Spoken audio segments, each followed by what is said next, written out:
All right, this is another episode of Respect the Line. Very, very special one tonight. I'm here with my co host and friend, business partner, Matthew Taylor from the famed BSB team and bocce and business extraordinaire. And then my name is also Danny Catullo, and we got a very special guest tonight. We got Courtney Strickland coming to us live from Chicago. You live in Chicago? I'm in the city, baby. All right.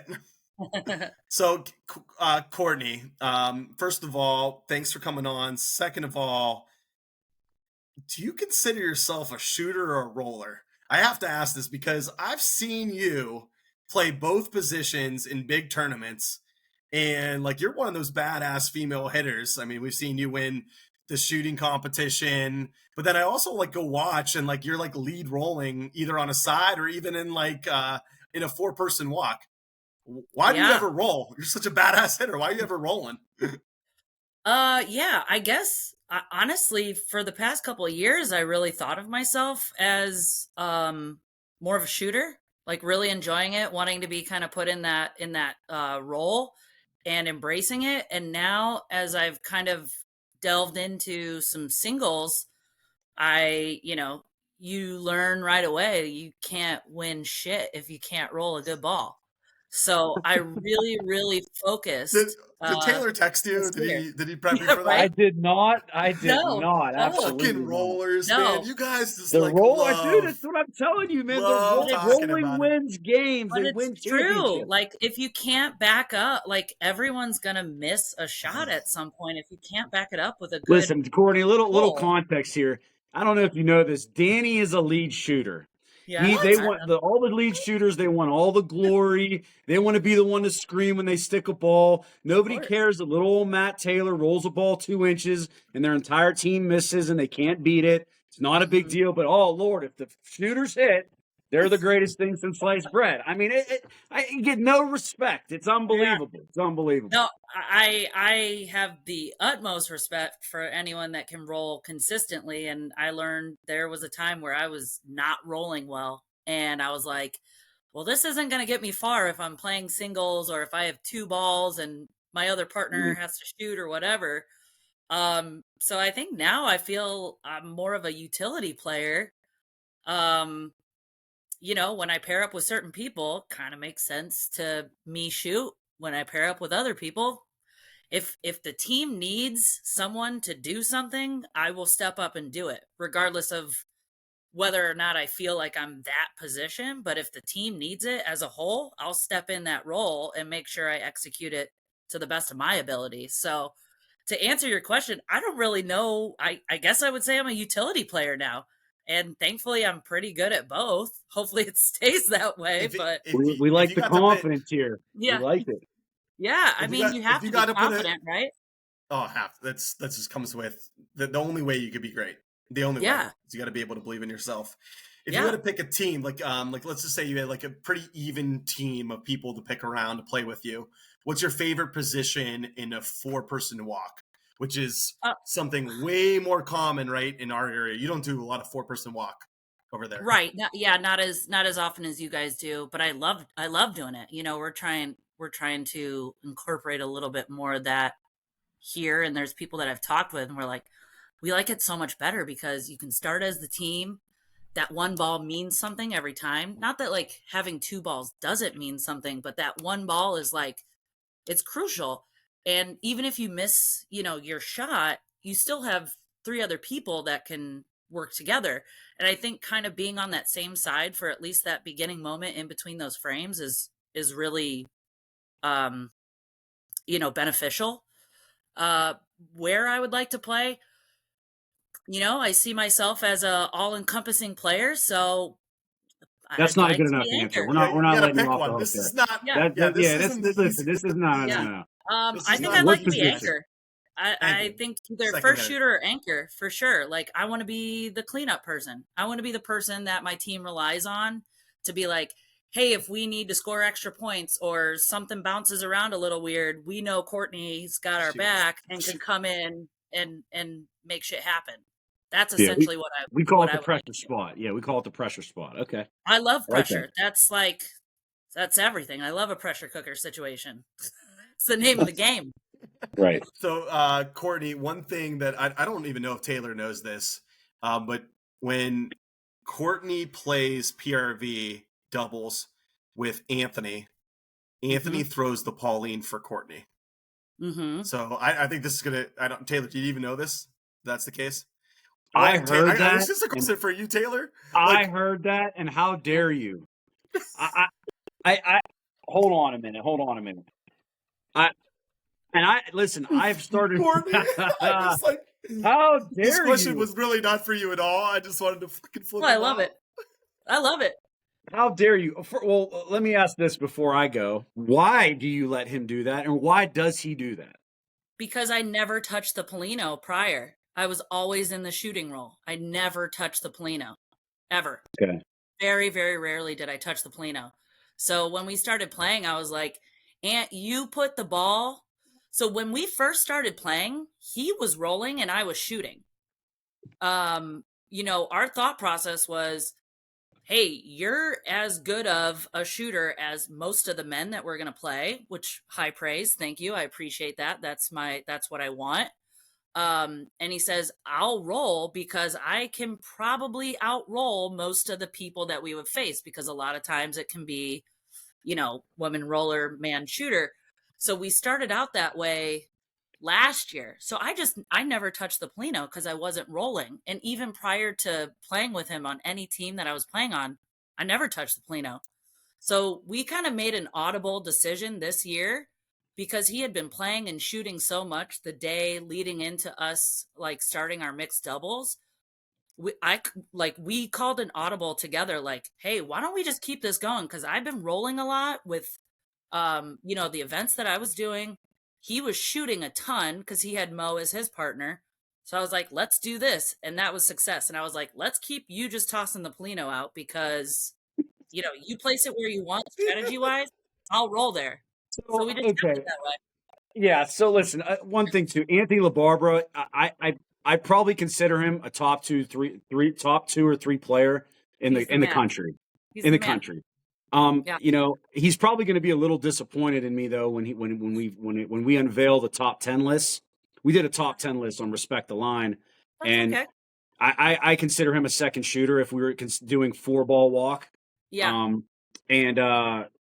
First he doesn't play a lot on he doesn't play a lot on dirt courts and things like that. So when I was doing the list, I really focused on guys that play a lot more consistently and that I've seen play on both materials. Mm-hmm.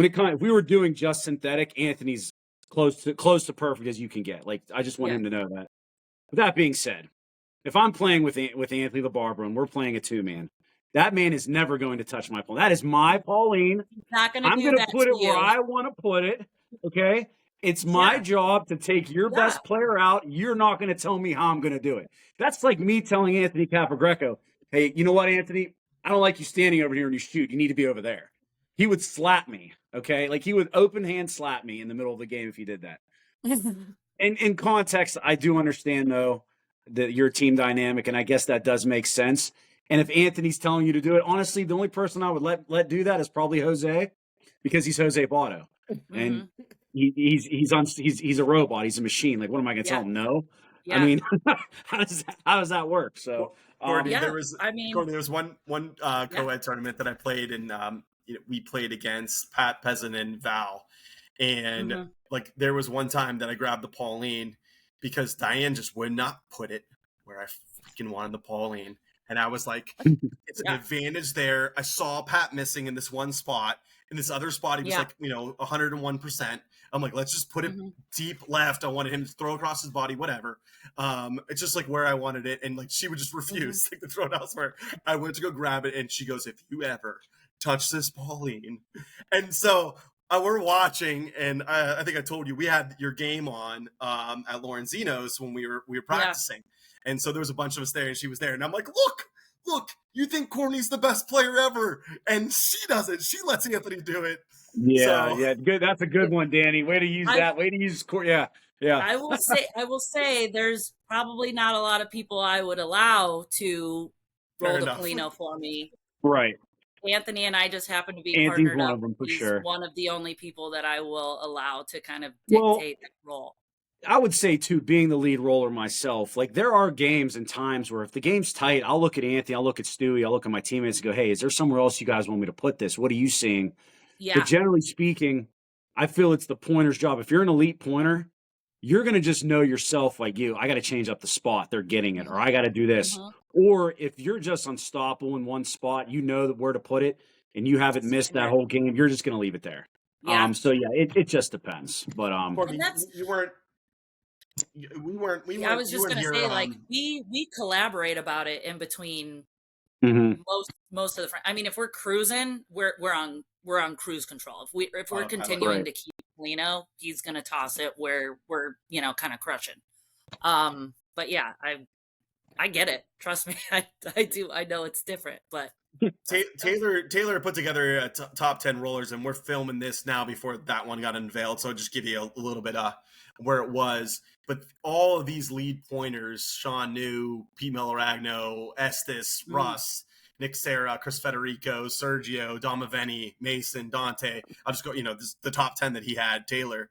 We also were talking about how they know how to move the Paulino. So where they're dominating a side, don't leave that side. Or if they just saw that this other team was capitalizing on left or right or wall, short, wherever, to be able to move it. We feel like that's part of the skill set that you have to have as a lead pointer. And I'm sure going from shooting to pointing, that was something that was, you're like, you have to now think about where I want to put this thing. And I just watched you evolve and get better at doing that. Yeah. Yeah. I mean, and maybe there's like a little bit of superstition there where it's like, hey, you've been tossing the Polino for us. We're having success. Let's keep it going. But obviously, like me entering singles, I remember being in practice being like, I got to learn how to toss this thing where I want it, because I don't want to just like toss it and then it goes to a place where the other person might have a stronger sense of that area of the court. So I'm like, I really got to learn how to toss this Polino. So something we've been doing in practice is I've actually been rolling the Polino for us in our practices, when we're playing other never heard of practicing rolling the Paulino. That's a good one. Yeah. Well, I mean, when we're playing our doubles matches, I'll toss the Polino. But I mean, I have to know how to roll the Polino where I want, because I'm going to be playing singles. So we kind of just stuck with it because it worked for us. So I have to ask this question. Sure. I'm going to be playing. We asked Anthony to play in 2 tournaments with us next year. I don't know if you knew that or not. Oh, you heard? Okay.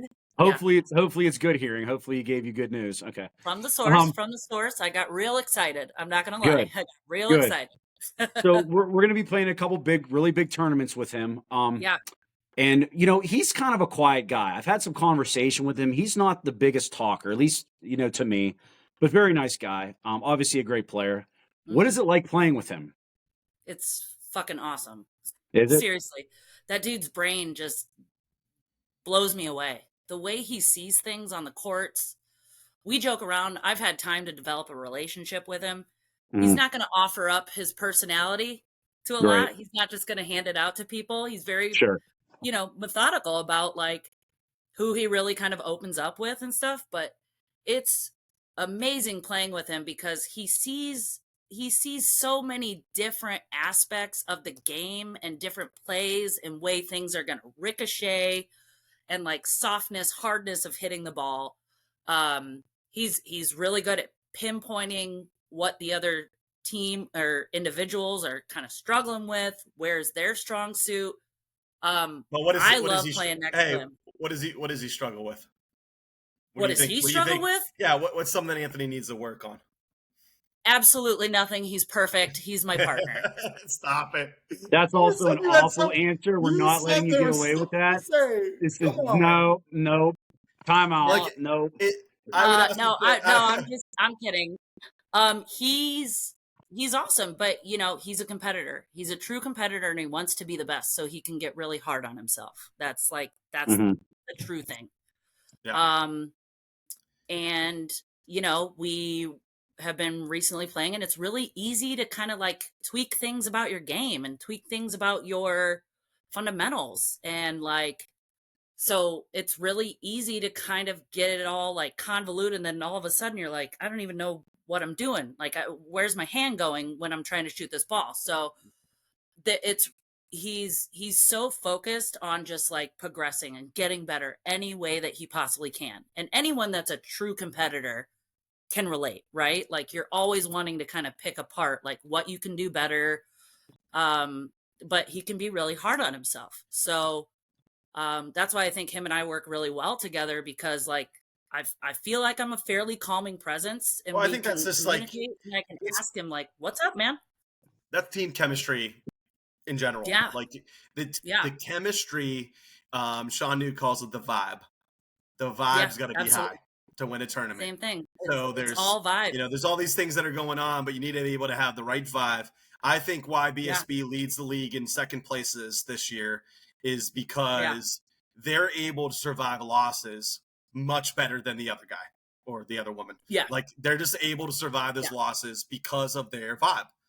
They take that loss personally. I remember at MVR when they had lost and Taylor was at the bar, probably just grabbing a water because that's what he does. But he was at the bar and he was so pissed off. And my brother looked at me and he goes, I think they're done. I think they're done. And I go, I think they're just getting started. Like mm-hmm. that was, they talk to each other in a way after that loss where they're grabbing each other's shirts. They're saying like, we're locking in, F this Yeah, team, F everyone here that doesn't believe in us and thinks we're going to be yeah, out of this tournament too soon. And I think that vibe needs to be high. Well, actually, you know what, Danny? That's actually something you just clicked something for me there. You know, part of the reason why we do so well with after our first loss is because we put so much pressure on ourselves. We feel like we should never lose, which we know is not realistic. mm-hmm. We're not always the best team. We're not this. We're not that. We lose. We don't. We're not winners. I say it all the time. Everyone's like, "Oh, poor you, Matt. You get all these second places." Like they're joking with me, but in reality, like I call ourselves losers because we don't really win. Second place is not winning. However, we've beaten a lot of really good teams this year. And I think some of it is once we lose that first game, we're like, well, the pressure's kind of off now. Now let's just go play bocce. If we lose, if we lose Yeah, again, we get to go home. If not, we're going to keep playing. So when we start playing free, and that's trouble for teams because we're just more locked in. We're focused. We're less stressed. Like, and it's just go time at that point. So I think that probably has something to do with it. Also, as Danny mentioned, we're really hard on ourselves. Like this is actually a good segue for you because first I assume, and I'm not going to speak for you, but I am. You probably that you're the best female player in the country. True or false? yeah. I mean, I have a pretty good argument to say that I'm the best female bocce player right now. Yeah. Why? Yeah. Why is that? Why do you think that is? Because I can play different formats. I can play on different surfaces and find success. I am able to be a strong teammate to other people. I'm able to execute and win singles. Um, yeah, I mean, I got to have confidence in myself, right? I'm not saying that like, oh, I'm the best and everyone else is dog shit. I would never say that because there's a Sure, of lot of course, great female players out of there. course. But I would bet on myself for sure. I'd bet on myself. So I I just want don't to think. talk about, Go ahead, Danny. yeah, I just want to talk about women in bocce in general. I'm interested to get your take on this. So I'm relatively new to the game competitively, so about 3 years for me. And Hmm. I know the game has evolved in a large way. Yeah, evolved, I should say. Hmm. Especially there used to be like very little co-ed, especially in our area. The old Italian men played their game. Maybe sometimes there was women's bocce, but it was completely separate. But now, and this is only it's always been there for me. So I don't really know the past. But for now, I see, especially in our area, and what it seems like in Chicago from afar. And I think a lot has to do with the way that ABC has promoted the game and the way that their Hmm. brand is. We see women in the game being promoted. We see women in the game being shown as stars, and we see women playing a lot more open or than ever before, than years and years and decades Hmm. ago. So, do you think that is true?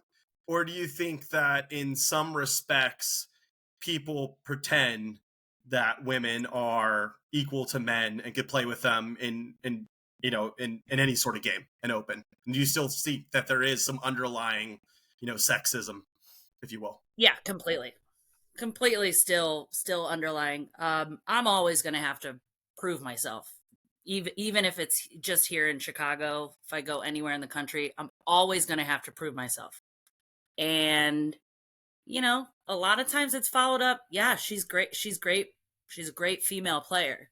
She's a great player all around for everyone. Maybe. But, that's just how it is. That's how it's always been for me in sports. It's definitely a game where it has the potential to equal out, but I see it from my own eyes, and there are a lot of great, amazing women players. I think I'm one of them, but there are a lot of times where I can play guys head to head and they beat the brakes off of me. Like I don't see it equalized out. There's always going to be people saying like, oh, and we've had this experience, had the experience at Wycliffe last year when I played with Anthony, Julian, and Vanessa.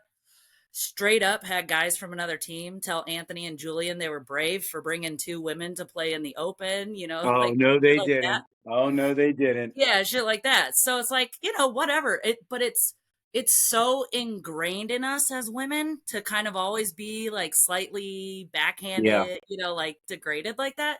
It is what it is. I know I'm always going to have to prove myself.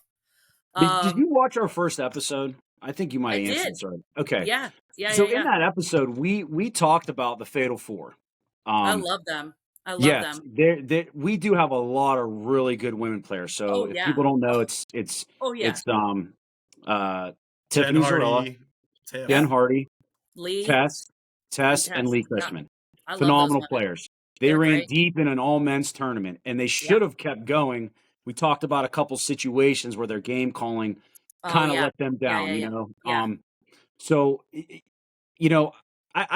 here's what's funny. When I first time I met you was in Detroit. Yeah. You came up to me. I'm really sorry about this. I had no idea who you were. No idea who you were. It's okay.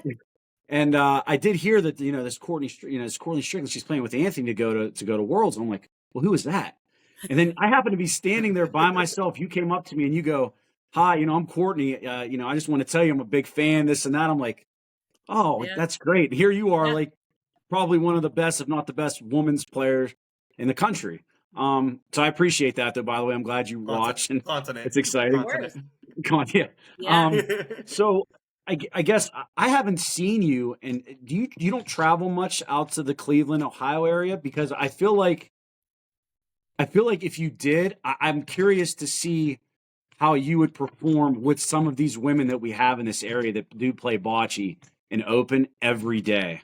Yeah, I've been out there a few times. I've done the Molisani women's spring fever tournament. That's how I got to meet a lot of the women. Right. The first year I did it, got second place to Fatal Four. And then this year, teamed up, brought Vanessa back with me and teamed up with Kathy and Holly, and we won that one. That's Kathy Chmielewski and Holly from Kentucky. Holly Hilvers. Yep. Yeah. Holly Hilvers. Yep. Talk about vibes, dude. The vibes of the 4 of us were just, it was kind of baffling because it's the first time we'd all played together. And we vibed it out all day. We played, we executed. I've played with Tina. It's funny. Like Chicago. we were all watching this before you get into your Tina story, but like we were all watching this, and one of the things that I said was it got to be a little freeing for Kathy and Holly. They typically play with their husbands, and like listen, I've heard them secondhand where they didn't hear me say it. They're like, "We're ride and die with you 2 girls." Like they go into any tournament. Everywhere. The only reason why they don't play Wycliffe together is because there was a women's tournament and a men's. That's the only reason why they didn't do it. They'll play with them anywhere. And I know that. And I know that Chris and Mike believe in them. But I have to say, it looked kind of freeing for them to play without them because, like, Chris just dominates the game calling. It's just what he does. It's his personality. He's dominating the game calling. He's saying, go from this angle, go from there. And they're great players on their own. Not that Chris is not making them play better in that one. I don't want to call it that, but it looks very freeing for them. Like it's just like, you guys were all like, "What do you want to do?" Well, what do you want to do? Oh, we could just all pick what we want to do. It's our ball. Let's just, and Hmm. it just was working. Like the vibe was high, and like it Yeah. just translated into win after win after win. Yeah. We dropped one game, kind of had just like brain farts that game. And it's, it's the same thing. It's like you lose that one game and it's like, you feel like the pressure's off and you're like, let's just fucking go. But it's different for me because I'm traveling all this way. I don't want to be 2 and out. Like that's no thank you. And knock on wood, I have yet to be 2 and out in a tournament there. Um, but that was Chris's brainchild, to be honest with you, was getting Kathy and Holly teamed up with myself and Vanessa. He approached us in GM, gotta be a Dallas good and was GM. like, "Hey, do you guys ever feel like playing together if the stars align?" And I'm like, "Yeah, if the stars align." It's just hard to get out there as much as I would like to because I have work throughout the week and the travel and everything like that. But God, if we could just remove Indiana and be like 2 hours away, I'd be there every freaking weekend, honestly. So yeah, I think I've played in like a total of 5 tournaments out there in the last 2 years. Um, I have a blast every time.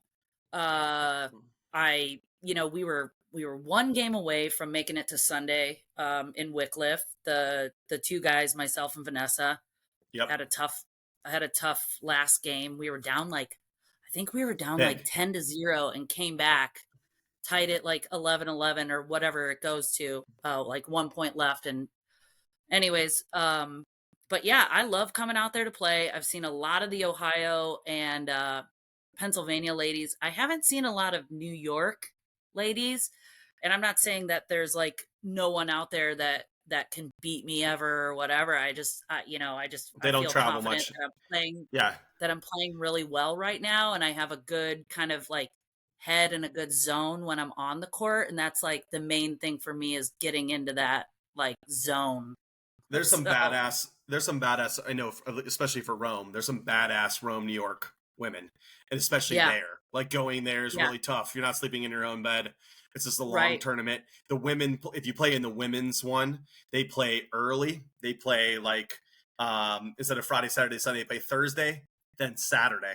So like there's a whole yeah. day break. It's like it Oh, adds to a geez. lot of that. When you're not sleeping on your own bed, then the whole day you're going and watching your friends play. It could be a little Yeah. difficult. But there are some fantastic players. I just want to like get your perspective, and maybe not just your perspective. I actually would like to know like what your city's perspective is, because I Sure. feel like you are pretty similar to me in the fact that you're a bocce nerd. Like I call myself, a bocce fanboy. You're a bocce fangirl. Like you talk to Joe Palumbo, you talk to James Savaggio, you root for like Yeah. everyone around. You root for good bocce. Like you just Yeah. like love good bocce players. You love good bocce people, and you root for good Yep. bocce. Completely. So I'm just interested though, like your perspective of our area and maybe how it's evolved when you first started seeing the way that we play, which is Hmm. definitely different. There's a striking difference. At least there was three Yeah. years ago, 2 years ago. And then what do Hmm. you think just like your area in general feels about the Ohio, PA, the shit talking, the wanting to shoot every single ball is what we hear a lot. I just want to get your perspective on it, and then also like your community. What do you think? I think a lot of people want more of it, honestly. Um, we kind of all have the understanding like if you want to go where bocce is like going, you got to get into an Ohio tournament and you got to experience it for yourself. Like the competition, just the events that you guys put on too. Like it's a full thing. It's a festival almost every time you're at a tournament. There's something going on. And there's so many players, there's so many good players. um we don't have that kind of like deep, big, surrounding here. It's very it's also kind of spread out too. Chicago's not small, so we've got places in Elmwood Park up to Highwood, which can be, depending on traffic, an hour drive. That's all Chicagoland. And granted, I'm still pretty new to competitive bocce. I would say my first like real long court tournament was, well, technically it was Las Vegas, but I'm probably 3 years in as well. So I'm still learning like the history of what bocce's been around here. But I know that the majority of people that are getting into bocce and wanting to play like these tournaments, they know that they need to go to Ohio to experience what like real competitive bocce is like. Um, and it's, we're always trying to look for that next tournament that we can all coordinate and go to and have a, bring a decent team. And, How does Anthony, Leo, Maurizio, all them guys out that way, how do they feel about the Ohio PA guys and the way we play bocce? I mean, how do they feel about it? Because my first experience with them was like 2 years ago when we had beat them in Molisani, and I heard that they were amazing players. And I don't think they knew us very well, but it was me, Eric Zalesnik, Ezio, and Stewie were on a team, and we had beaten those guys. That might be the 3 biggest shit talkers in bocce that you played with. Yeah. Yeah, so how do they feel about it? What's the word out there in Chi-Town? By the way, I'm actually I grew up there, and I grew up there. I was born there. I have family out there. I'm actually going to be going out there in Thanksgiving with my wife and stuff. Yeah, so I go and see my family. I told Leo and those guys I'd like to go to Highwood during Thanksgiving. Yeah. So that's pretty cool. But anyways, I want to get an idea what they think about it. From what I hear from various conversations, and obviously they can speak more onto it than I can, but I know Mo knows the energy, and Mo was one of the first people who was like, you got to get to Highwood, like, or not Highwood, sorry, Ohio. Like you gotta go out there and play. Like it's on another level. I know Anthony loves going out there to play.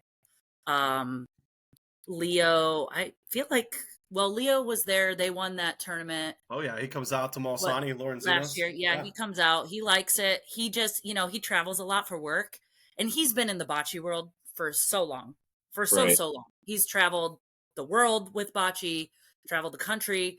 He's kind of, tamed it down a little bit and tried to find a balance between his personal life and work. But I know he enjoys going out there. I mean, who doesn't love like a big cash prize too? We don't have a lot of those around here. So well, yeah, you guys play for we too. Like, the big joke around here. I'm not saying that we say it, but the big joke around here is that you guys play for medals. We play for cash. I know.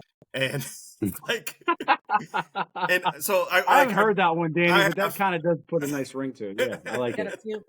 Got a few hanging right over here. Yeah. I'm sure you'd love to show us. I'm sure you'd love it. No, it's okay. It's okay. And Taylor could pull out his wad from all of his top tens. Exactly. I would much rather have that. I don't know why I play. I play to fucking scream at the ball and try to make a couple people laugh, I guess is what I do it for.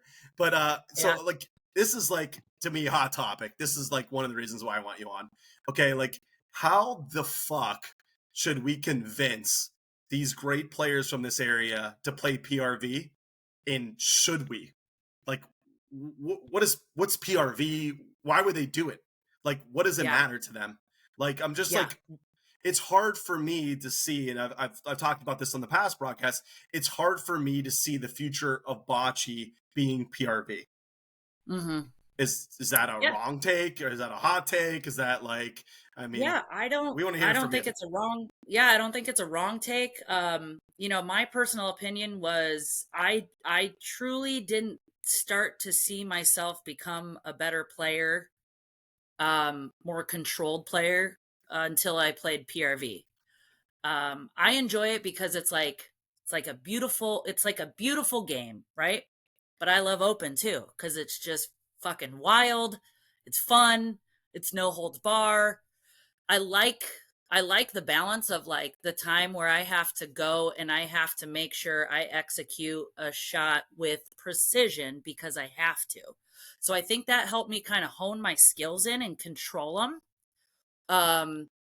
Whereas like for excitement, for watching, it depends. Like, I love watching Italian bocce. I love watching the Italians on Avelia and have it on in the background and listen to Italian speaking. I can't understand it, but there's something about like its soothing tone. I enjoy it, but it's total. I think it's up to the individual. What I will advocate for PRV It's a really good way to control and hone your skills to execute the shot that you want to execute and not rely on ricochets and luck. Those can bring you, luck and help and extra points, but you can't rely on that. You have to rely on your skill. You have to rely on the finesse. So that's kind of what I like about it is, if you don't execute a shot within a certain window, it's a shitty shot and the ball gets pulled. So you don't want to do that. You don't want to be the person to do that. And I did do it on TV on BBN with Anthony. You did. Roll it You over burned. the Polino Oh too yeah, hard. we saw you Primary. burned it. Last frame. I'm like, what the fuck did I just do, Anthony? Yeah. It's like those kinds of moments where you're just like, okay, I have to hone it in. I have to control my nerves. I have to control my excitement, and I have to like really contain it. So I think there's like a time and place. But you see the benefit of the game, okay? But we don't have long courts around here. We don't have many, any. Like the closest is Detroit for a long court. I don't know what they keep changing a rule because they keep on trying to either include or exclude someone in this game. It feels like, whereas our game is very inclusive. We don't give a crap about your gender. We don't give a crap if it's dirt, hard, true, synthetic, rocks, backyard. We're gonna play you. We're gonna try to beat you there. And so what I would say, and this is no knock on like you, Anthony, and whoever's playing, is it's really hard for the people in our area to be emotionally invested in this. I think we are because of you guys, the people, like Anthony, we know. And I think that's another point, but we're invested in you as the people. But it's really hard when we feel like our best bocce players, the best players that Taylor mentioned, aren't there playing. Like you're not playing against Croach. You're not playing against Joe Zazar. You're not playing against Nico Fox and Ronnie Cap and, all these players in PRV. And so it just feels like this country is leaving out a great faction of the same sport. It's not even a different sport, the same sport into the game. And so it's really hard for people to be like grabbing a hold of that type of game when we feel like our best players aren't playing it. Yeah. Right. No, I completely agree. I've talked to a lot of people around here and I'm like, the competition level, like deeper competition for women out there, no holds bar. Deeper competition for men and for open out there, no holds bar. I guess maybe I look at it as like track events, right? Like there's different track events. PRV is like, the high jump, and open is like the fucking 100-meter dash. Like that's all excitement. It's all fun. I think there's space for both games, whoever wants to pursue both games. I just know that because the USBF kind of takes their lead from, not the USBF, the CBI, who is running the Worlds in Turkey, they kind of take their lead from Italy. And Italy is like strictly PRV. That's all they've ever known. That's all they need to do. And it's kind of the same as you guys. You guys play open. You guys play electric bocce. You guys go for it. You have fun. You bring it. You host the tournaments. It's almost like you guys don't need it because you have your own setting. It's kind of how it is in Italy, but that's with PRV. Yeah. So it's like, if you don't need it, you don't need it. I think if anyone wants to embrace it, that's like a personal gesture. Well, I love playing it. I don't want to make it look like I'm bashing the form of the game. Not at all. I'm just trying to figure out how we get this sport to the next level. And I find it not coincidental that all three of you, and including the Canadian representatives that lost, still played badass bocce, and Matt Lippa, who's going to fucking Turkey, every single one of you plays open bocce everywhere around the country. Like, it's definitely got to be an advantage to have to play that way too, because it probably keeps you looser, more pressure tournaments. You're not just practicing against yourself. You don't need a referee to be there while you're playing. I think there's an advantage to having that sort of background to you. Did you feel like some of those open tournaments, or maybe like going through the competitiveness of all the different ways, like traveling to those different tournaments, do you think it helped you in that PRV moment? 100%.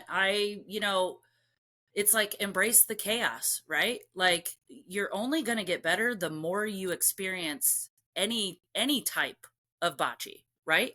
So I can learn from a game in Ohio on, at Wycliffe where the energy is crazy and a band is playing and there's a festival going and people are playing Mora right behind me and there's weird bounces. I'm going to learn something from that game and I can bring it over to another game. I think as long as you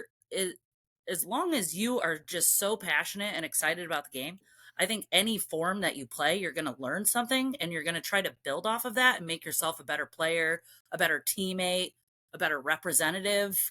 So I think there's an advantage to playing all forms because you learn something different that maybe you don't normally see in your regular tournament that you go to. Like I spoke on PRV, like, you kind of embrace, controlling it, right? The finesse. Whereas like going out to Ohio, like I'm going to embrace the chaos, man. Like I want to live it up and I want to see like what I'm capable of where maybe I'm not as like dialed in focus and I'm like loving the atmosphere, meeting people, talking to people. Like I think there's always something to learn and something to embrace of any type of game of bocce that you're playing. Um, and I think it just kind of makes you a better player and teammate the more you see and the more you experience of all different formats. And I think that's Right. kind of what's helped me out because I started on little baby courts outside that were wonky. And then I learned about, shooting a Rafa and I was like, what is this? Like, unleash me, man. Let's go. So Yeah. I think there's always something to be learned and embraced. And like you see someone, call a certain play and you're like, huh, I didn't even think about that. And then look at that break. Like, yeah, I think just embracing the chaos is a way to just build, honestly. So, so, so your experience with the USBF, I mean, I don't know how it is for you as a player, but it was really confusing for me because I was watching the BBN, I'm watching what was going on in nationals. I thought you guys were going to Turkey. And then I found out that you weren't, and that you had a playing game.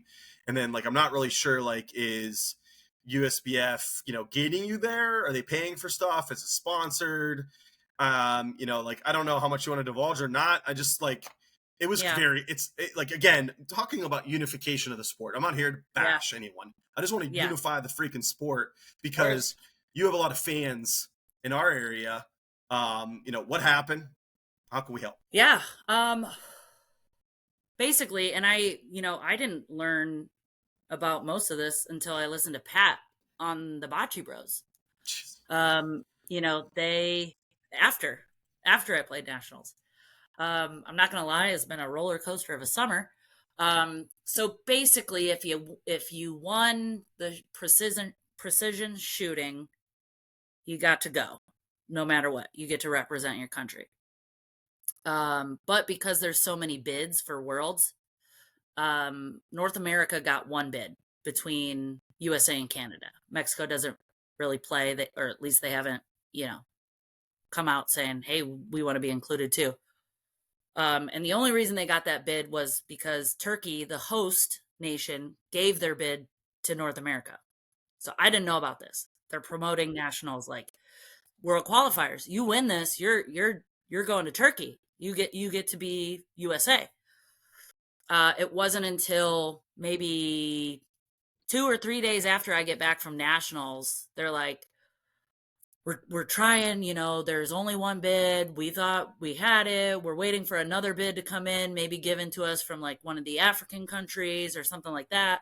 Doesn't come in. And they're like, yeah, basically whoever is representing singles and mixed doubles, they're going to have to play this playoff with Canada. Apparently the conversation had started back in February when Alberto had brought it up to Danny. And for Alberto whatever from reason, Alberta yeah, Guerrera, right, from Guerrero, Canada. yeah, Yep. And yep, then Danny, who was the USBF president before John yes, took yeah, over. Okay.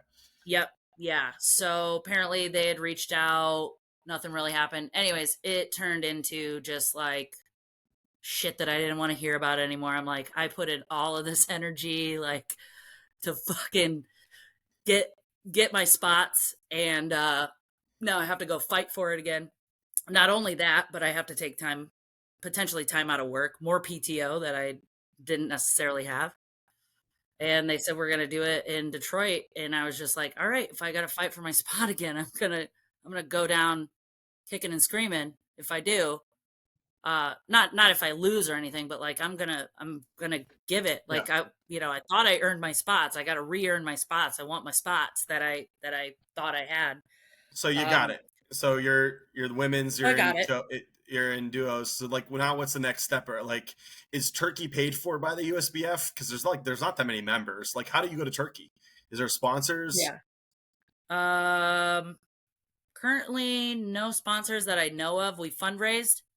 And then USBF is kicking in a little quiche for the trip. But Nice. As of now, flights are booked. They're in charge of like getting our hotel. Joe and I leave the 19th. Jose's going. Matt Lippa's going. Very excited to have him along for the journey. This was kind of a goal that I set out for myself, just to be able to experience like playing bocce on an international level, just to see like what I'm capable of. It's not necessarily something that I think I can maintain because it's really a lot. And I would like to travel to more tournaments in Ohio and like have the time to come out. And it's the same. It's the people that I've met. Like I said, I love the Fatal ladies. I love the Dirty 30 ladies. There's a lot of awesome people that I've met in Ohio that I would love to have more of an opportunity. This has kind of taken me away from that, which is why I haven't been there as often, which is why we didn't get to play this year, Danny. I do apologize for that. I know we talked about it, but this kind of like took up most of my free time. Just Danny's out there recruiting the best women's player in the country. It's unbelievable. It's unbelievable. Listen, hey, BSB isn't the only ones working behind the scenes, like. Yeah. We talked. I was like, I would fucking love it. I was like, I can let it loose, freak off the leash. Let's go. Let's get weird. Let's have some fun. Maybe that'll be next year. So we'll see. Sweet. We're looking forward to it. Yeah. So it's just, it's a lot. I think there's a lot of things that we can fix and adjust. I'm all for the unified. I understand like the need and the want to build the game. The steps are happening. Case in point, right here, the podcast. I hadn't to get to talk this much in this one. I know. I think what I want to say about the PRV and open bocce is PRV is just boring. Okay, I get it. When you're watching professional sports, okay, those guys aren't calling their shots. Like refs getting involved, tip balls here, this is going on here. Some of it is luck. We just talked with Nick Serra and Paul Lewis, and we discussed what it takes to win a major tournament, right? How much is it luck? How much is it skill? And right off the bat, one of them was like 50-50. Then he like retracted, it was like 60-40. But the consensus is there is definitely luck involved in any of these big competitive sports. There's the same teams there every time. And let's be honest, let me ask you this question. Would you rather watch two insanely talented teams play an open bocce game in a big tournament or a PRV style game? I mean, which one would you feel like you would rather tune in and watch? I mean, it kind of depends on my mood. I'll give you the answer this way. Saturday morning when I wake up, I love turning on Italian bocce. At night, when I want to have a couple beers and have some fun, I'm throwing Ohio. Yeah, and you know what? You just answered the question. That's America. That's what other than me, everyone else drinks. They get drunk. It's America. We drink beer. We want the chaos. PRV's boring. It's like turning on the Weather Channel. I get it. So this is kind of what I equate it to. Like, I know you guys, bocce can be compared to like, golf in some sense. And like, obviously you guys talked about that. President's Cup happened last weekend. That shit was exciting. It's one of my favorite events. Ryder Cup, President's Cup. They were having fun. They were having a great time. They were they were jabbing each other. Like, that's exciting. But I also enjoy watching the Masters because it's like the purest form of the game, and it's like it's honed in. Yeah, you know, you kind of have to be. So I think it depends on like my mood. I love watching both. I will say when I know people that are playing, I'm way more invested as opposed to when I watch Italian bocce. I'm like trying to take notes and see like how he lines up and like what they do. But in Ohio, like I'm enjoying it, and I'm also kind of like taking notes, but drinking beer. I'm having fun. I'm like texting people. I'm like, you know, there. I have a group chat where we're watching these tournaments you guys have on, and we're texting all night long, watching the games, texting back and forth. Um, so that's a different aspect of the game. So I liken it You know what? to I'm gonna have to disagree though on something here with you, because this is what we do at Respect the Line, me and sure, Danny. of course, Golf always gets mentioned in the same realm as bocce for whatever reason. It just does, because they yeah, have a lot of tournaments, all these things, whatever. You just compared the Masters being the most purest form of golf, and then you have the Ryder Cup. In my opinion, the Ryder Cup is a purest form of golf. You know why? Those guys don't play for money. They right, win nothing when they do that. yeah, You know what they play for? They want to represent their country. yeah, Name on the That to jersey. me, and yeah, and it's no holds barred. They get the crowd going. There is no being quiet. I remember yeah, Jim Furyk arguing with the other team for like 15 minutes, like 12 years ago in a Ryder Cup. It was awesome. Like that's what they do. The yeah, President Cup, those guys were yeah, jabbing each other, screaming and yelling. That's like what I love the Ryder. I'd rather watch that than the Masters. Granted, I love the Masters. Don't get me wrong. right, Whatever. Ryder Cup is where the juices get going, right? The yeah, World Cup. I hate totally, soccer, but when we're talking about the World Cup, it's probably one of the greatest sporting events the world has, right? hmm, It's yeah, insane. It's just yeah, insane. They don't play for money, they play for country and the right, sport. And I think that's kind of what, like, it's weird because PRV, you're essentially playing for your country. So that's the yeah, one angle that open bocce doesn't have, is that you, in order to play for your country in bocce, you have to run PRV style, and you have to, enter yourself in these qualifiers and stuff. yeah, Open yeah, bocce, we're playing it because we love the freaking game and we're crazy competitive. I yeah, would love to see some of these guys that just strictly play PRV. Like Danny said, why don't you come play Anthony Croce? Why don't you come play Capogreco, Joe Cesar, yeah, Ronnie Cap? I can list 40 guys right now that I'd love to see some of these players come down our way and try to beat us. I yeah, mean, really, and we would take it personally. That's what we like, and that's what Danny and I really want to try to do when we talk about unifying. Like, all right, you guys are good. You're showing you could play this style. hmm, I think we could play your style more so. I don't want to say that you couldn't play our style, but I think our style would translate to that because just how much bocce we play. Like, I don't think you people realize, and in our area too, we have probably, I don't know, MVR has the biggest league, seasonal leagues in the country. So you're hmm, talking, I mean, Danny, do you know how many teams MVR There has? was last year. I know there was like 120 teams. 120 league teams. I mean, it's insane. So, That's including mixed, where there's right, like 12 people per team, right. like 1,000-person league. It's yeah, crazy. that's Yeah. amazing. So that's kind That's of just awesome. my little I love thought on it. Of It's course. Courtney, I played 34 tournaments this year. Yeah. 34. 34 that is a tournaments lot this of year. tournaments. It's a That is lot a of lot of tournaments. tournaments. Taylor pretends like he doesn't play as much, but he does. No rest for the Courtney, wicked, man.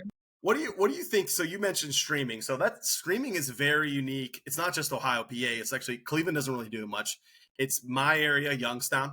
hmm A lot because of myself and a few others have taken upon ourselves to do it. And hmm from where Taylor's from in Koppel, and then we're seeing it now like in Farrell and Newcastle a little bit too. But like we're streaming. And then so what happened is it kind of built like wildfire, where like I would start streaming. So then somebody else would see me stream and they're like, I'm going to do Danny's game because he did mine. And the next thing you know, hmm we have a bunch of people that are streaming, and there's a lot of streaming that's going on here.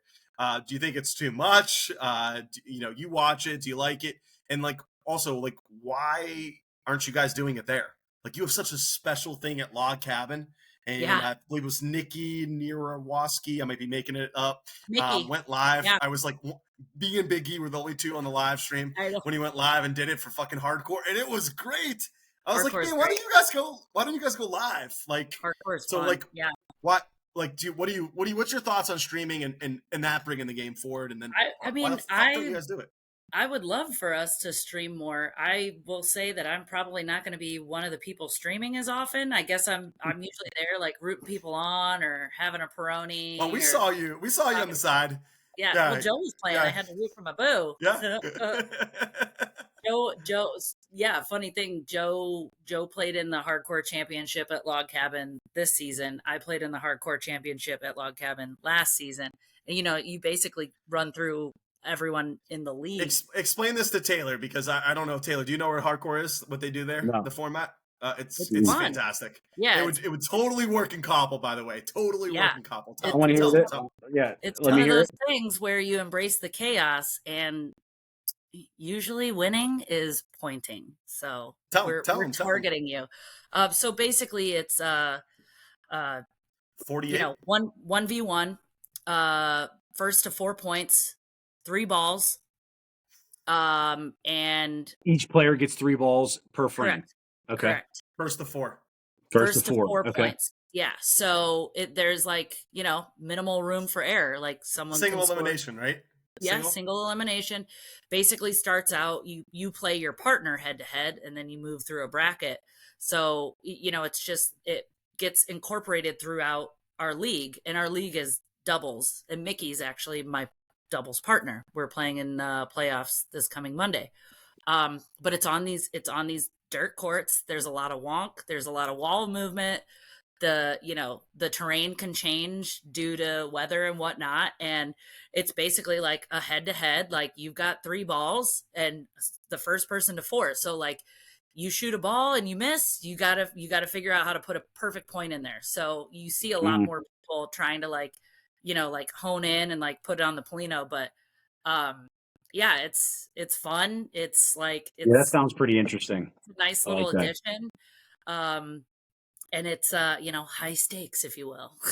It's like you fuck up that first frame, you're battling for your life. So right. It's a pretty cool thing. Andy Zimmerman was the one that thought that up when he basically had the inception child of Log Cabin Bocce, and Log Cabin's become a staple. And I think that's definitely a place that you guys would resonate with. So I will take the feedback and I will bring it to the league and be like, who's going to stream tonight? People will watch. It is one of those leagues that you could kind of, I wouldn't say equate, but you can say, hey, it kind of brings the energy and the fun, and it's a wonky place. There's people all across. What I loved was like the fans, like when they were about to roll, they're like, oh, hardcore. Like every ball was like, it was great. Like a kickoff at a college football. Yeah.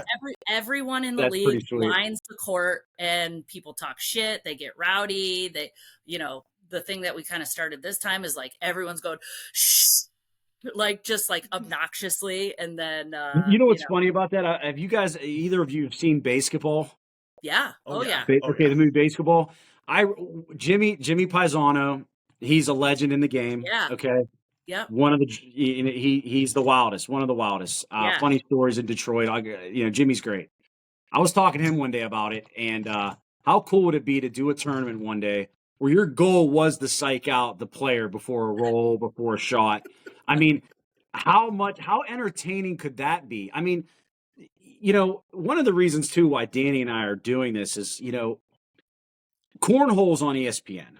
Pickleball's huge now. I mean, these sports, no offense to those sports, bocce's way more entertaining in my opinion. Okay. Not to mention there's characters, there's drama within each tournament, within each game, there's strategy.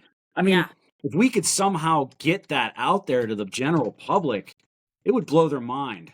I mean, and I think Danny and I really want to do that.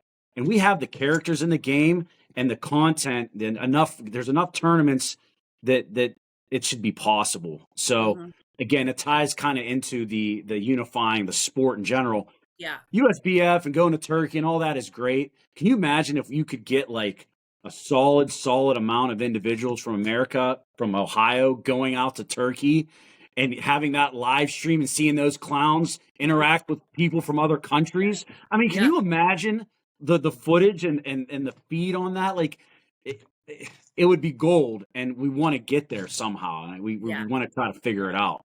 I think the promising thing is, John Liberto coming in as president. He's really open to um, feedback and conversations, and how do we bring it all together? How can we, essentially like accommodate everyone? And it's one of those things where USA is not small, so to have it unified is really a feat, right? Because everything's so spread out.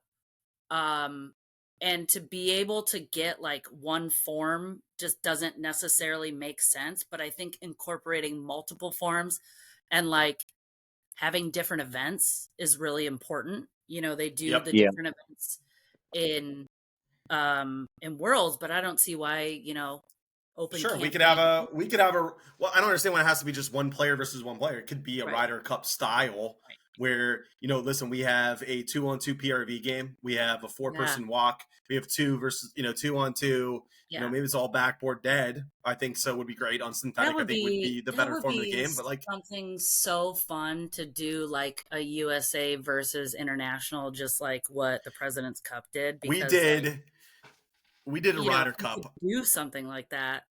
I think there's plenty of people that would eventually be interested, especially if they were able to watch what you guys do in Ohio. Like, it's exciting. It's fun. Yeah. The thing too is when I started playing, Wycliffe was it. Wycliffe was like essentially going to Worlds. They promoted themselves as the biggest tournament in the country. Yeah. Right. And all intents and purposes, it kind of is or was or whatever you want to call it. The best teams go to that tournament and they come from all over. We don't really know much about PRV. All we knew was Jose played some guy in Swiss from Switzerland, this and that. We don't know much about it. It was one-on-one. But the more we're starting to do it, the more we look and go, well, we could probably do that, but we don't want to because we all feel like the best competition and the best players are here in this area. Mm-hmm. So we just don't really know any better either. I think that's part of the problem too. I didn't know about it until literally this year that PRV was a thing. Yeah. You didn't have to know, really. You didn't have to. In Molisani, I was complaining because that's what I do when we get bad luck. In the tournament over the fall, something happened. They hit a ball. Just our luck. Yeah, he never talks about hitting the pillover dam. Listen, to win a game with them. All he talks about, Courtney, is about how the luck. When I stream, I always say this. I'm like, oh, it's so weird. Every single player that I stream for has bad luck. It's so weird. It's crazy. But I will say in my defense, though, I have never cheered for a lucky break on our side. If anything, I say I apologize. That's not, I am one of those dudes. I've had teams that got really lucky and go, yeah. That drives me crazy. I hate that. I agree. I don't do that. However, my point was that we had a bad break, and Anthony LaBarbera and a couple of them Chicago dudes were watching the game. And I'm bitching up a storm to myself. And Anthony's on the side, and he goes, hey, maybe you should play PRV. And I look at him like, what the hell is that? So this was just this fall. I had no idea. Oh, yeah. And so when he was explaining to me, I'm like, oh, you got to call your own shot, this and that, blah, blah, blah. Mm-hmm. And then I watched, it for the first time out in Detroit, and it was okay.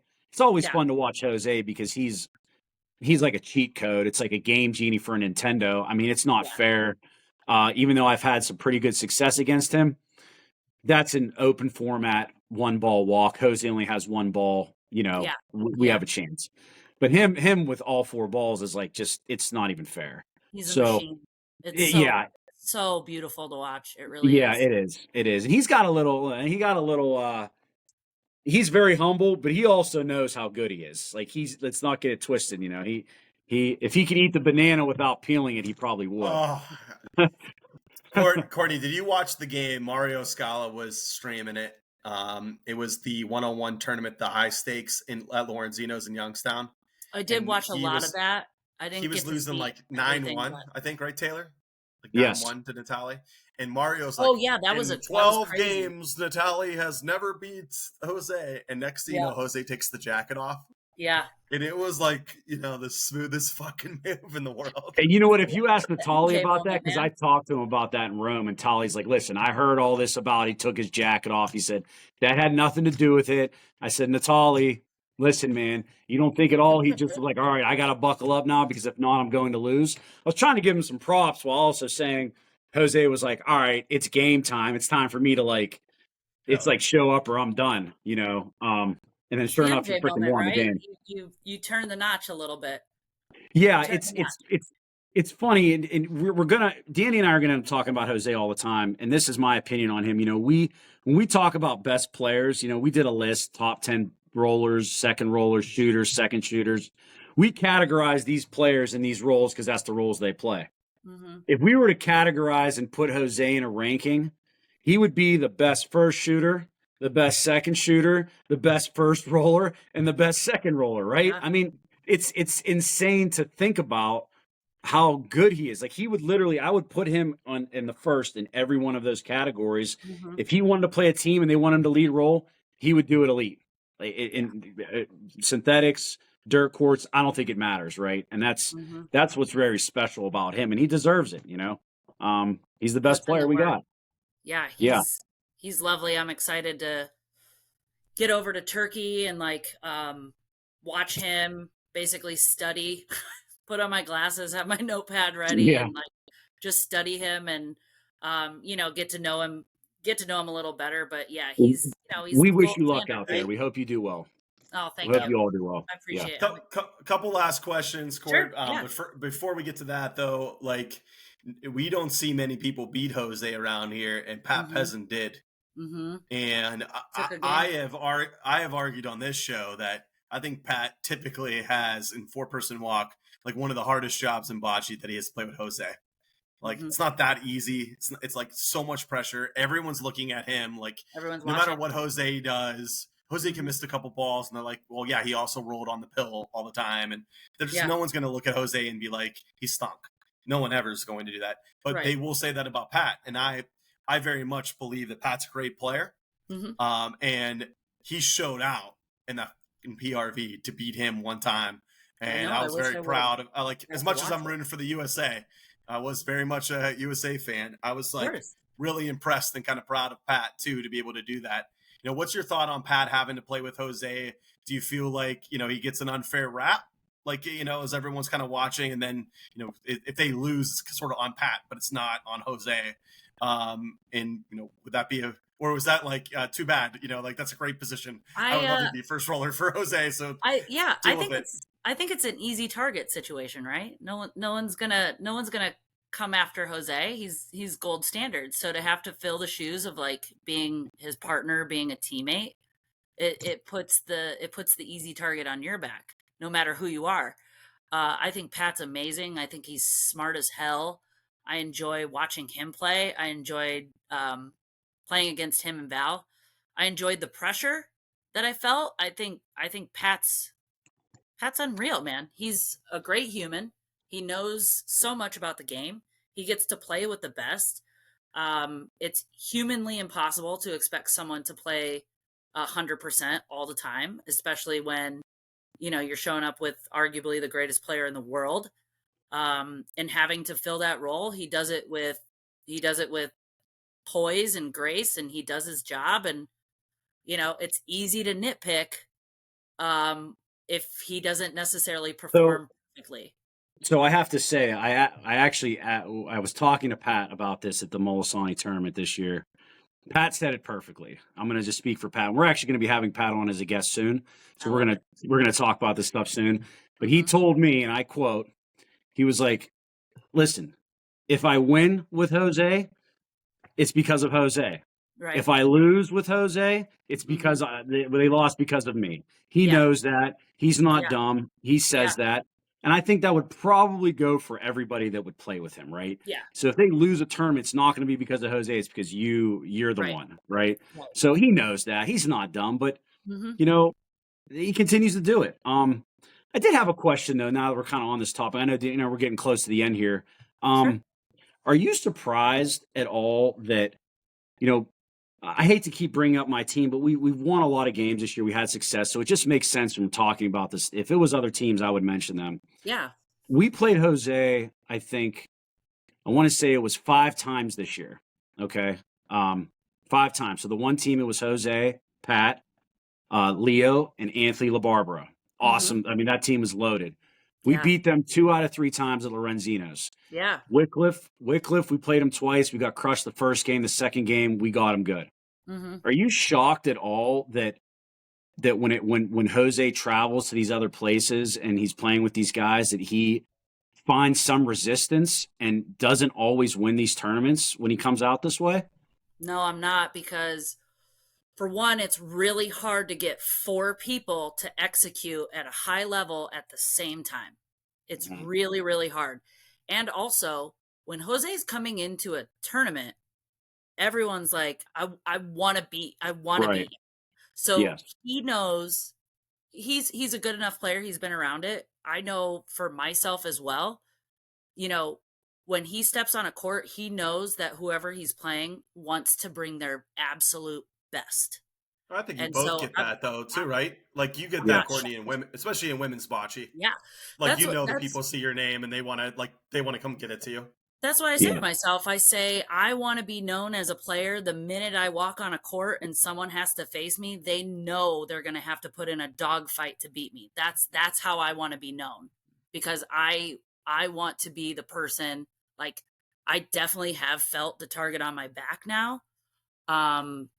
Some people supportive, some people not, some people will fake, some people will not. You know, it is what it is, right? Heavy the head that wears the crown.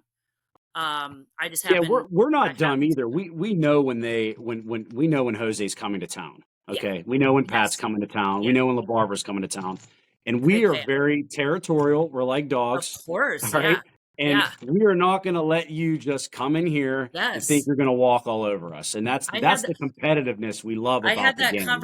I had that conversation with the Fatal girls the first time I played at the Molisani, and they're like, you know, we wanted to protect our territory, and I'm like, dude, I respect the hell out of that. Like, let's battle it out on the court, and let's be homies off the court. That's all I want. It's competition and community. If you can't separate competition from, like, you know, whatever else, then maybe you're not in the right place. But that's what I love about those Fatal girls. They're like, you're gonna have to freaking fight for it, and that's how I feel too. Like, you want to beat me, you're gonna have to freaking fight for it. And I think that's why it doesn't surprise me that you guys have beaten Jose and his team, because it's not just Jose, it's his team. Right, and it's of course. hard to get everyone to execute at the same level at the same time. But it doesn't surprise me, because, like, you want it so badly. You guys are competitors. You guys vibe it out. You bring the energy, and you're like, okay, we know if we're playing this guy, we got to bring our best. And if we don't bring our best, he's going to chip away and he's going to murder it. So I was actually really shocked that those guys lost in Detroit. I really was. And credit to Bill Barnett for but that was also, I'm not, and I credit to those guys. But I mean, that was, first of all, any tournament that stops for an exhibition, like, that would just never happen. That's it would just never happen. Yeah. So I mean, like, I'm not taking away. I love Bill. I love Vince. Those guys played great, dude. Though they did. They deserve it. Kudos. I love Nicky Mo. But I love Nicky Mo. He's like a doll. But I mean, I watched you guys sit on the sideline for like 4 hours, and I'm like, this got to be killing Stewie. Like, this got to be killing some people. Like, I'm watching some people on your team like look half asleep. Like, it's hard to sit and watch an exhibition that was very exciting for the country, but not very exciting for the people that were in the middle of the tournament. Yeah. And it was nice that ABC was able to accommodate the request, but I understood, like, essentially the gravity of the situation for all parties involved. For anyone that was playing in that tournament, I was the only one that wasn't playing in the tournament. I made the special trip out there. I thought I was going to smart. I thought I was going to be like at a Pat looked exhausted. Yeah. Pat looked exhausted. Because he had played all those games before. Then he played singles. Pause and then play more games and then come back to it. Holy shit, man. Yeah. Like, that looked exhausting. Like, just absolutely exhausting. I think that's also a testament of how you become a better player too. Like, how can you handle those long ass tournaments? Like, how do you stay in it? I was still very shocked though, because Hunter's such a good roller. I played against someone there, and Jose's Jose. He has 2 balls. Mm-hmm. Then you had Pat and you had Jason. Jason teaches the game, for goodness sake. Like, how they lost was an upset. 100%. Yeah, it was not even a discussion. A great team beat them. A great team. Yeah. Those guys are great. Great and team they beat can 'em. Yeah, they put it Yep. together at the times that they need it, and it just goes back to like to having all four people firing on all cylinders is really really hard to do. Especially when you're separated too. Especially when you've got two on this side, two on that side. Right. So speaking of that, we have two questions that we ask everybody. Okay. And so one of them I'll ask it for Taylor, is that in 4-person walk, which is different than the 2 on each side. There's like the momentum of like coming from each side back and forth. So in 4-person walk, what do you think the most important position is on the court? 4-person walk for your team. First ball. Why? It sets the tone. Sets the tone 100%. And this is not just because like I heard you guys talk about it. It truly is. Well, Nick and Paul said first ball. Yeah. First ball. Danny doesn't like it. He's not happy about it. Just let it go. So important. So important. And I know you guys were talking about like, the two different positions. I think you said it, Matt, where you're like, it's first ball and calling the games, right? So, something along those lines. Those are team rolling and being able to call a game is what wins you games and championships. 100%. Yes. That was my pin. Yeah. The amount of times I've watched people make the wrong decision and just drop it because they made the wrong decision. It's crazy. Like you have to have a brain in the game that's going to say like, yep, this and that. This is the way it's got to go. This is the right call because of this. Well, and it's also this sets us up. But 4-person walk, I think that first ball is crucial.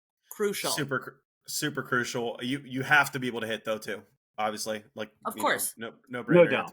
That's not a question. Yeah, but that kind of leads me into my next question. So like there's skill, right? You have to be able to roll well. And you have to be able to hit well, and you have to be able to have game strategy.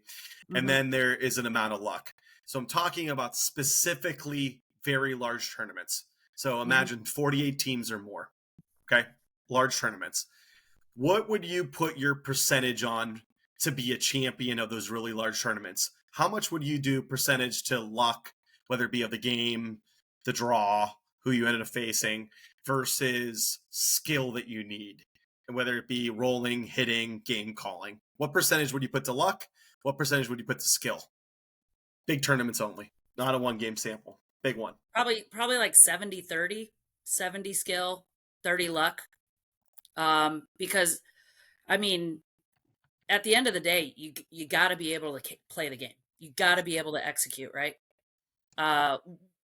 It sucks having a rough first draw, especially kind of coming off cold. You haven't quite gotten to the groove yet, but you're gonna have to win. You're gonna have to win your games, right? So I think me personally, it's like 70% skill and mental focus, and 30% luck of the draw, the way your games shake out, the amount of break that you have in between. I think that plays a big role.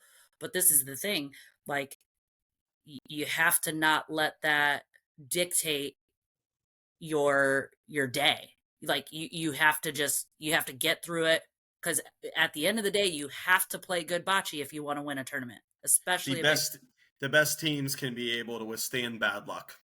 So I try to tell my team all the time, we're not all 4 going to be great. There's going to be a time when I'm missing balls, when I'm average, and like I need you guys to pick me up. We have to bring back, and there's gonna be times when we just get bad breaks, and we're gonna have to be able to fight through them together. I don't want to hear about it. Like I just want to keep focusing on the next shot. Adaptability, 100%. Minimize the bleeding. Right, you're getting bad breaks. Okay, then we got to switch it up. We have to execute somewhere else. Right. So I think adaptability is a big part of it. So it's not just skill, it's the mental focus. It's how you keep yourself in that tournament. How do you block out all the extra shit that you don't need to actually find success in a tournament?